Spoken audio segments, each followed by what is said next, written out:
Praise the lord. ఈ దినము దేవుని వాగ్దానము. నీ దేవుడైన యెహోవా నీవు చేయు కార్యక్రమములన్నిటిలోనూ, నీవు చేయు ప్రయత్నములన్నిటిలోనూ నిన్ను ఆశీర్వదించును. ద్వితీయోపదేశకాండము 15వ అధ్యాయము 10వ వచనం. కొన్నిసార్లు మనకు నచ్చినటువంటి పనులు మనం చేస్తూ ఉంటాము. మనము దేవుడితో చెప్పకుండా మన ఇష్టం వచ్చినట్టుగా మనం చేస్తూ ఉంటాము. అలాగా బాబేలు గోపురాన్ని కట్టడానికి ప్రయత్నించారు. అందువలన దేవుడు బాబేలు గోపురాన్ని కట్టకుండా వారి భాషలు తారుమారు చేశాడు.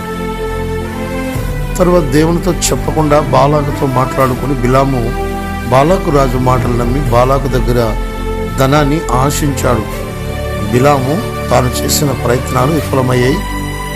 బిలాము నాశనమయ్యాడు. వీలారా, దేవుని బిడ్డలారా, నీవు వ్యాపారంలో స్థిరపడాలని ప్రయత్నం చేస్తున్నావా?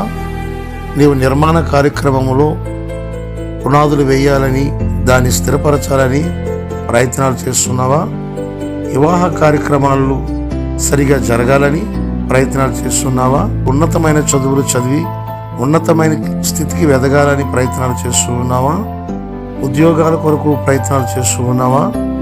అలాగే ఏ ప్రయత్నమైనా దేవునిని అడిగి చేస్తే అది ఎంతగానో 100 రెట్లుగా ఫలిస్తుంది. దేవునికి చెప్పకుండా, దేవునికి అడగకుండా నీ ఒకవేళ చేసినట్లయితే నీ పనులన్నీ విఫలమవుతాయి. కాబట్టి నీవు చేయు కార్యక్రమములన్నిటిలో, నీవు చేయు ప్రయత్నములన్నిటిలో నీ దేవుడిని యెహోవా నిన్ను ఆశీర్వదించినట్టుగా నీవు దేవుని అడిగి నువ్వు పని చేయవలను. ఈ వాగ్దానాన్ని స్వతంత్రించుకో.